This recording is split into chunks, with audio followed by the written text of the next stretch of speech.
Hello students, मैं commerce वाले गुरुजी।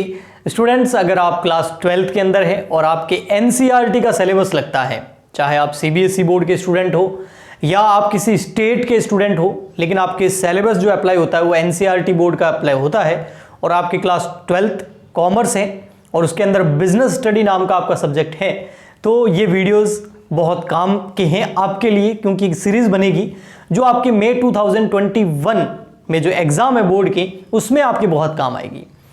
वैसे एग्ज़ाम नज़दीकी है तो ऐसे कुछ 20 एक वीडियो आएंगे, 20 वीडियोज़ होंगे इस सीरीज़ के अंदर, जिसमें हम बिजनेस स्टडी के कुछ एक्सपेक्टेड क्वेश्चंस के ऊपर डिस्कशन करेंगे और जो क्वेश्चंस हम उस वीडियो के अंदर लेंगे वो जैसे ही आपको समझाएंगे आपको वो समझ आ जाएंगे, यानी कि आपको फिर उसका रट्टा मारने की कोई ज़रूरत नहीं है। वैसे माना जाता है कि बिजनेस स्टडी के रट्टे मारने चाहिए, लेकिन मेरा यह मानना है कि बिजनेस स्टडी एक प्रैक्टिकल सब्जेक्ट है, क्योंकि ये बिजनेस से रिलेटेड है और इसमें आप ज़्यादा रटने की ज़रूरत नहीं है। आप चीज़ों को समझें और जाके एग्जाम के अंदर एक्सप्लेन कर दें, बस आपको थोड़े बहुत पॉइंट्स याद होने चाहिए। आपके बोर्ड एग्जाम के अंदर 90+ मार्क्स आराम से आ जाते हैं, बहुत ज़्यादा आराम से। तो ये बहुत अच्छा और इंटरेस्टिंग सब्जेक्ट है, इसको समझने की कोशिश करें, इसको रटने की कोशिश बिल्कुल भी ना करें।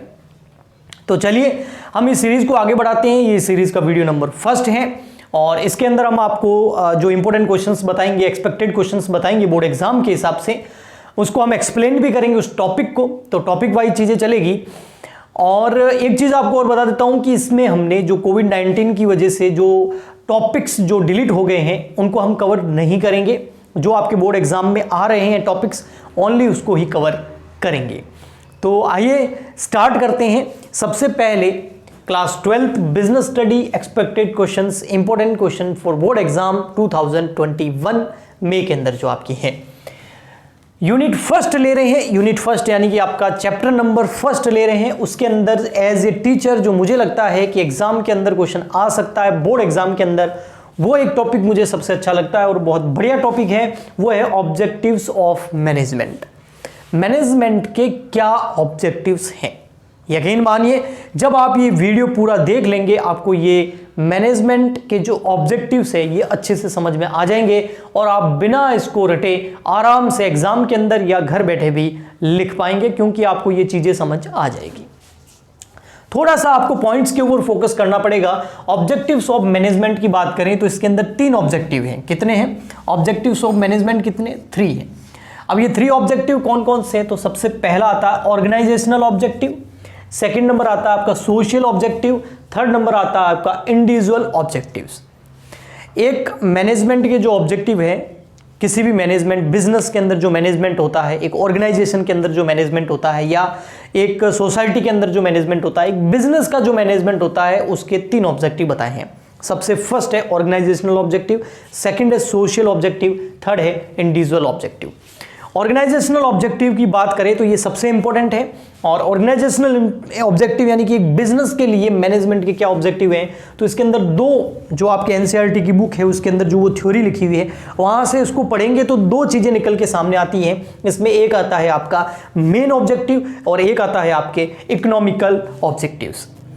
एक बिजनेस के जो मैनेजमेंट कि जो ऑब्जेक्टिव है उसमें जो ऑर्गेनाइजेशनल ऑब्जेक्टिव है उसमें मेन ऑब्जेक्टिव यही है कि बिजनेस के अंदर जो रिसोर्सेज यूज होते हैं, वैसे आपको पता होगा कि एक रिसोर्सेज जो है वो 5M होती हैं। 5M का मतलब क्या हो गया? फर्स्ट M हो गया आपका मैन, सेकंड हो गया आपका मनी, मैन आएगा मनी लाएगा, उससे हम मशीन परचेज करेंगे, फिर उससे हम मटेरियल परचेज करेंगे और मेथड लगाएंगे, है ना। पहले ऑर्गेनाइजेशन के अंदर कौन आता है? मैन, जिसको एंटरप्रेन्योर बोल सकते हैं। सोसाइटी से तो आता है, सेठ जी जो होते हैं सोसाइटी से आते हैं, बिजनेस स्टार्ट करते हैं। फिर मनी, वो पैसा लगाते हैं, पैसे से हम मशीन मटेरियल परचेज करते हैं, मेथड लगाते हैं, कोई प्रोडक्ट बनाते हैं और उस प्रोडक्ट को हम सेल करते हैं, यही होता है बिजनेस। तो ये 5M जो है, ये man, money, machine, material, method, ये आपके रिसोर्सेस हैं जो एक बिजनेस के अंदर यूज होते हैं। अब मैन से मतलब एंटरप्रेन्योर तो है ही, इसके अलावा मैन से मतलब मैन कौन कौन से रिसोर्सेज आ गए? एम्प्लॉइज आ गए आपके, है ना, मैनेजर्स आ गए, ये सब मैन के अंदर आ गया। मनी में पैसा आ गया, मशीन, मटेरियल, मेथड, ये भी हो गए। तो ये जो रिसोर्सेज हैं तो इसमें मैंने देखा यहां लिखा है 2 ह्यूमन रिसोर्सेज यानी कि मैन और मटेरियल यानी कि ये वाले रिसोर्सेज, और भी अदर रिसोर्सेज 5M जो है उसकी बात चल रही है। एक बिजनेस का, ऑर्गेनाइजेशनल का, मैनेजमेंट का ये ऑब्जेक्टिव है कि इन रिसोर्सेज का इस तरीके से यूटिलाइजेशन हो कि उनसे मैक्सिमम पॉसिबल एडवांटेजेस ली जा सके, यानी कि ज़्यादा से ज़्यादा इनसे फ़ायदा कमाया जा सके, इनको ज़्यादा से ज़्यादा यूज़ किया जा सके। मैक्सिमम पॉसिबल एडवांटेजेस, एक आदमी से मैक्सिमम कितना काम करवा सकते हैं, उससे बेस्ट कितना निकलवा सकते हैं, ये मैनेजमेंट का ऑब्जेक्टिव कौन सा है? ऑर्गेनाइजेशनल, सॉरी, मैनेजमेंट का एक ऑब्जेक्टिव है ऑर्गेनाइजेशनल की जो रिसोर्सेज हैं, चाहे वो मैन हो, मनी हो, मटेरियल हो, मेथड हो या मशीन हो, उन सब का कैसे यूज करना है, जितना ज्यादा मैक्सिमम पॉसिबल हो उतना उससे एडवांटेज लेने हैं। तो ये है आपका ऑर्गेनाइजेशनल ऑब्जेक्टिव मैनेजमेंट का। इसके बाद अगला है इकोनॉमिकल ऑब्जेक्टिव। इकोनॉमिकल ऑब्जेक्टिव जो है वो भी एक ऑर्गेनाइजेशनल ऑब्जेक्टिव के अंदर आते हैं, मैनेजमेंट के जो ऑर्गेनाइजेशनल ऑब्जेक्टिव होते हैं उसके अंदर आते हैं। अधिकतर टीचर इसके ऊपर ही फोकस करते हैं। और ये क्या है? ये है आपका SPG। इसका एक मैंने कोड बनाया है, उस कोड का नाम है SPG। LPG नहीं है, LPG जानबूझ के बोल रहा हूं ताकि आपको एग्जाम में याद रहे। LPG गैस सिलेंडर नहीं है, ये SPG है। SPG कमांडो सुना है वो वाला। S का मतलब है एक मैनेजमेंट का ऑर्गेनाइजेशनल ऑब्जेक्टिव है कि बिजनेस या ऑर्गेनाइजेशन सर्वाइवल कर सके। एक मैनेजमेंट का ऑर्गेनाइजेशनल ऑब्जेक्टिव है कि एक बिजनेस प्रॉफिट कमाए। एक मैनेजमेंट का ऑर्गेनाइजेशनल ऑब्जेक्टिव है कि वो ऑर्गेनाइजेशन ग्रोथ करें। तो ये SPG का मतलब है, S का मतलब सर्वाइवल, P का मतलब प्रॉफिट, G का मतलब होता है ग्रोथ। सर्वाइवल तभी कर पाएगा जब प्रॉफिट कमाएगा, और प्रॉफिट कमाएगा तो ग्रोथ ऑटोमेटिक ही हो जाएगी। तो SPG एक दूसरे से रिलेटेड है। सर्वाइवल करने के लिए प्रॉफिट अर्न करना जरूरी है। सर्वाइवल क्या होता है वो आप जानते होंगे। सर्वाइव मतलब कंपटीशन में टिके रहने के लिए, सोसाइटी में, मार्केट के अंदर अपनी जो है पकड़ बनाने के लिए आपको रहना पड़ेगा। और वो कब कर पाएंगे आप? जब आप क्या कमाएंगे? अर्न करेंगे प्रॉफिट। अगर कोई बिजनेस कंटिन्यू अगर प्रॉफिट अर्न नहीं कर रहा है, लॉस में जा रहा है, तो वो सर्वाइव कर पाएगा? नहीं। तो सर्वाइवल के लिए अर्न प्रॉफिट। और ज़्यादा प्रॉफिट कमाएंगे कैसे? अगर ज़्यादा प्रॉफिट कमाना है तो आपको कवर करनी पड़ेगी अपनी कॉस्ट और रिस्क। आपको कवर करनी पड़ेगी कॉस्ट और रिस्क। ज़्यादा प्रॉफिट कमाने के लिए महंगा नहीं बेचना है, महंगा बेचोगे तो मार्केट से बाहर हो जाओगे। ज़्यादा प्रॉफिट कमाने के लिए आपको कॉस्ट को कंट्रोल करना पड़ेगा। आगे आप फर्स्ट ईयर में पढ़ेंगे कॉस्टिंग नाम का सब्जेक्ट, उसके अंदर यही सिखाया जाता है कि कॉस्ट को कैसे कंट्रोल किया जाता है। क्योंकि कॉस्ट कंट्रोल होगी, फॉर एग्जांपल ये मार्कर है, मेरा कॉम्पिटिटर ये मार्कर मार्केट में 15 रुपए का मिलता है, मेरा कॉम्पिटिटर जो है इस मार्कर को 12 रुपए में बनाता है, उसकी कॉस्ट है 12 रुपए, 3 रुपए का प्रॉफिट जोड़कर 15 में बेच रहा है, उसका प्रॉफिट है 3। अगर मेरे को प्रॉफिट ज़्यादा अर्न करना है और उस कॉम्पिटिटर से आगे निकलना है तो सेम क्वालिटी का मार्कर मेरे को 12 में नहीं 11 रुपए में या 10 रुपए में बनाना पड़ेगा, ताकि मैं 10 या 11 रुपए में चीज़ बना के 15 में बेचूं और ज़्यादा प्रॉफिट कमाऊं और प्रोडक्ट भी थोड़ा कभी सस्ता कर दूं, डिस्काउंट दे दूं, जिससे कंपटीशन में भी टिका रहूं, सर्वाइवल भी कर सकूं, प्रॉफिट भी कमा सकूं। तो कॉस्ट को कवर करना पड़ेगा, रिस्क को कवर करने के लिए प्रॉफिट का कमाना बहुत जरूरी है। नेक्स्ट आता है आपका ग्रोथ। अगर कोई बिजनेस की ग्रोथ का मतलब क्या होता है? बिजनेस जो बिजनेस ने लास्ट ईयर परफॉर्म किया था वही आपने इस बार कर दिया तो ग्रोथ थोड़ी बोलते हैं। जैसे आपके जो है 11th क्लास के अंदर 80% थे और 12th में भी आपके 80 है तो आपकी ग्रोथ नहीं है। ग्रोथ का मतलब क्या है? पहले से ज्यादा।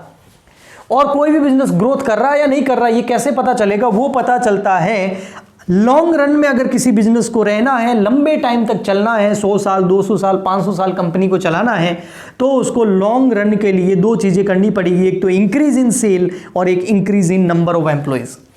अगर किसी बिजनेस की सेल इंक्रीज होती जा रही है, पहले 10 फिर 20 फिर 50 लाखों में, रुपीज इन लाख, फिर करोड़ों में चला गया, तो सेल इंक्रीज हो रही है, मतलब उसका ग्रोथ है। नंबर ऑफ एम्प्लॉइज, पहले जब स्टार्टअप हुआ था तो 100 एम्प्लॉइज थे, फिर 500 हुए, 1000, 2000, 10,000 एम्प्लॉइज बढ़ते जा रहे हैं, मतलब आपके बिजनेस की ग्रोथ हो रही है, आपके बिजनेस का एक्सपांसन हो रहा है। ये सब किसके ऑब्जेक्टिव है, ये किसको करना है, ये मैनेजमेंट को करना है। सबसे पहले सर्वाइवल कराना है तो प्रॉफिट कमाना पड़ेगा, प्रॉफिट होगा तो ग्रोथ होगी, ग्रोथ का पता यहां से लगा सकते हैं। ये हो गया आपका SPG, survival, profit and growth. आगे चलते हैं, सेकंड है आपका सोशल ऑब्जेक्टिव। ये बहुत शानदार है, लेकिन ये आपको समझ तभी आएगा जब जो अभी मैं बोलने वाला हूं आप उस चीज पे फोकस करेंगे।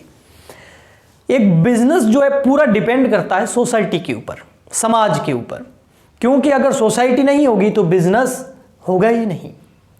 क्यों नहीं, ऐसा क्यों बोल रहा हूं, क्योंकि आप सोच के देखिए, एक बिजनेस स्टार्ट करने के लिए जो एंटरप्रेन्योर होता है, उद्यमी होता है, जो बिजनेसमैन होता है ना, जो ऑनर होता है, वो कहां से आता है, सोसाइटी से ही तो आता है, कोई ऊपर से थोड़ी टपकता है वो, तो वो सोसाइटी से आया है।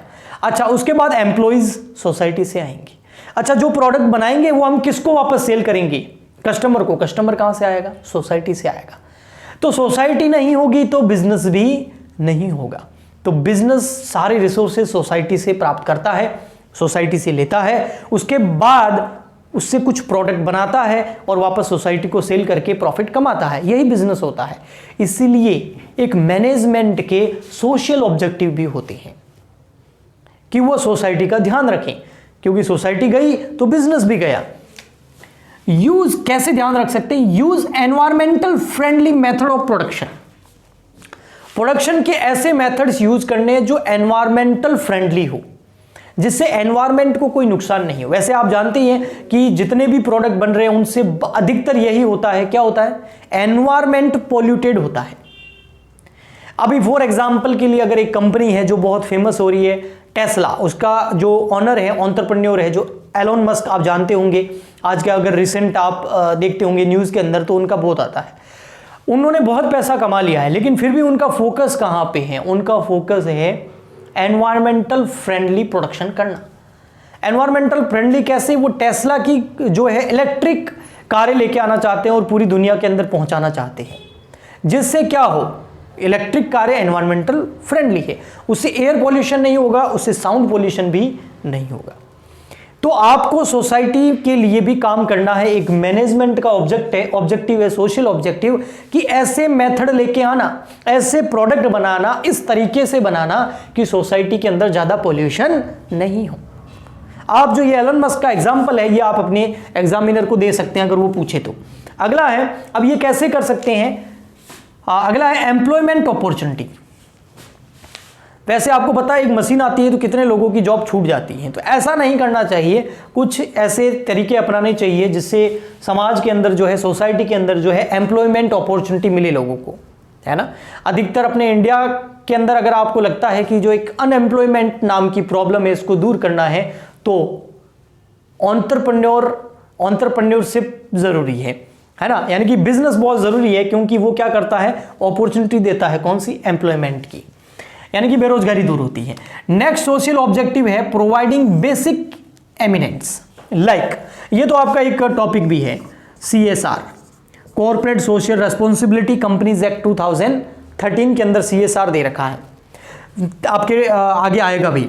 तो वो ये बोलता है कि आपको सोशल कुछ एमिनिटीज पूरी करनी होती है, जैसे आप फ्री में स्कूल्स चलाइए, जो बैकवर्ड एरिया है जहां पर लोगों का जो लिविंग स्टैंडर्ड है वो बहुत डाउन है ना, बिलो द पॉवर्टी लाइन जो लोग हैं, गरीबी रेखा से जो नीचे लोग रहते हैं, उनके लिए आपको कुछ करना पड़ेगा, क्योंकि वो भी सोसाइटी है। तो उनके लिए क्या सोशल ऑब्जेक्टिव है, उनके लिए आप फ्री में स्कूल्स अवेलेबल कराइए, उनके लिए फ्री में आप हेल्थ केयर्स अवेलेबल कराइए। ये एक सोशल ऑब्जेक्टिव होता है मैनेजमेंट का, है ना। मैनेजमेंट का होता है बिजनेस का, तो कह सकते हैं बिजनेस का एक सोशल ऑब्जेक्टिव होता है जिसको भी पूरा करना होता है। आइए आगे चलते हैं इंडिविजुअल ऑब्जेक्टिव्स। इंडिविजुअल ऑब्जेक्टिव क्या होते हैं, इसका भी जरा बेस समझते हैं। एक बिजनेस के अंदर बहुत सारे लोग जुड़े होते हैं, बहुत सारे पीपल्स जो है बिजनेस से जुड़े होते हैं। इसके अंदर आपका ओनर हो गया, उसके बाद एम्प्लॉयज हो गए, वर्कर हो गए, कस्टमर हो गया, गवर्नमेंट हो गई, सप्लायर हो गया, बहुत सारे लोग जुड़े होते हैं और जरूरी भी है, क्योंकि ये नहीं होंगे तो बिजनेस करेंगे कैसे। लेकिन ये जब भी कोई एक बिजनेस के साथ कोई भी इंसान, ह्यूमन अगर जुड़ता है, उसके साथ आ रहा है, तो वो अपने कुछ पर्सनल ऑब्जेक्टिव लेके आता है। फॉर एग्जाम्पल के लिए आप समझ सकते हैं, अगर एक बिजनेसमैन, ओनर बिजनेस का, वो अगर बिजनेस स्टार्ट कर रहा है तो उसका पर्सनल ऑब्जेक्टिव क्या होता है, प्रॉफिट कमाना। एक एम्प्लॉय अगर किसी बिजनेस के अंदर एज ए लगता है, उसको जॉब कर रहा है वो बिजनेस के अंदर, तो उसका पर्सनल ऑब्जेक्टिव क्या होगा? अच्छी सैलरी या अच्छा एनवायरमेंट। ऐसे कैसे जो वर्कर हो गए, जो कस्टमर है, वो अगर बिजनेस से जुड़ रहे हैं तो उस कस्टमर का पर्सनल ऑब्जेक्टिव क्या होगा कि थोड़ी सी कम प्राइस के अंदर, रीजनेबल प्राइस के अंदर बेस्ट क्वालिटी का प्रोडक्ट उसे मिले। ठीक है, ऐसे जो सप्लायर है, जो बिजनेस को सप्लाई करता है, मटेरियल सप्लाई करता है, रॉ मटेरियल वगैरह, उसका क्या पर्सनल ऑब्जेक्टिव होगा कि मुझे टाइम पे पेमेंट हो जाए। तो इतने जितने सारे लोग, गवर्नमेंट जो जैसे जुड़ी हुई है, तो गवर्नमेंट का क्या पर्सनल ऑब्जेक्टिव होगा कि सामने वाला बिजनेस टाइम पे हमको टैक्स का पेमेंट कर दे, है ना। सोसाइटी का भी कुछ ना कुछ होता है। तो मतलब हर किसी का कुछ पर्सनल ऑब्जेक्टिव होता है बिजनेस के साथ में। एक मैनेजमेंट का ये ऑब्जेक्टिव है कि वह इंडिविजुअल जो ऑब्जेक्टिव्स है लोगों के, उनके ऊपर भी काम करें, उन पे भी ध्यान दें। देखिए, तो all people part of the organisation to satisfied their diverse need. उनकी अलग अलग नीड्स होती हैं, अलग अलग ज़रूरतें होती हैं जो एक ऑर्गेनाइजेशन के साथ लोग जुड़े हुए हैं। उनकी खुद की पर्सनल इंडिविजुअल नीड्स पर, इंडिविजुअल जो उनके ऑब्जेक्टिव्स है, उनके ऊपर मैनेजमेंट को ध्यान देना चाहिए। तो यही, इसी के साथ हमारा ये टॉपिक तो कंप्लीट होता है। 2 मिनट रिव्यू लेते जाइए, लेकिन उससे पहले लाइक और शेयर कर लीजिए। ज़्यादा शेयर करेंगे तो व्यूज़ ज़्यादा आएंगे, हम ऐसे वीडियो आपके लिए बहुत सारे बनाएंगे, बस आपका सपोर्ट चाहिए। तो देखिए, सबसे पहले पढ़ा हमने ऑर्गेनाइजेशनल ऑब्जेक्टिव। ऑर्गेनाइजेशनल ऑब्जेक्टिव में हमने ये पढ़ा कि जितने भी बिजनेस के अंदर रिसोर्सेज होते हैं उनका मैक्सिमम यूटिलाइजेशन करना है ताकि उनसे मैक्सिमम एडवांटेजेस ली जा सके। इसके अलावा हमने एक पढ़ा कोड। वो कोड क्या था, याद है? एलपीजी नहीं, एसपीजी। एसपीजी मतलब बिजनेस को सर्वाइवल करना है, फिर उसका प्रॉफिट होना ज़रूरी है और फिर उसकी ग्रोथ होनी ज़रूरी है, और ये एक दूसरे के ऊपर डिपेंड करती है। फिर हमने पढ़े सोशल ऑब्जेक्टिव। एक बिजनेस सब कुछ सोसाइटी से ही लेता है, तो उसको सोशल ऑब्जेक्टिव को भी ध्यान रखना ज़रूरी है मैनेजमेंट को। इसके अंदर सोशल ऑब्जेक्टिव के अंदर जो है, जैसे हेल्थ केयर, एम्यूनिटीज़ वगैरह अप्लाई कर देना, कुछ स्कूल्स फ्री के अंदर खोल देना, ये इसके अंदर आता है। एम्प्लॉयमेंट प्रोवाइड करा देना। फिर हमने थर्ड पढ़ा अपना इंडिविजुअल ऑब्जेक्टिव। एक बिजनेस के साथ बहुत सारे ह्यूमन रिसोर्सेज जुड़े हुए होते हैं और उनके खुद के पर्सनल ऑब्जेक्टिव होते हैं।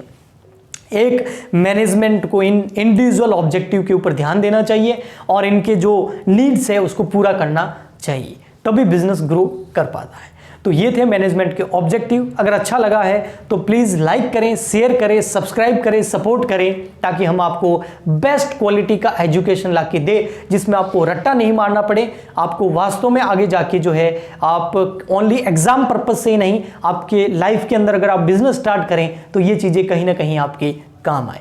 हम मिलते हैं नेक्स्ट वीडियो में, तब तक के लिए गुड बाय, थैंक यू।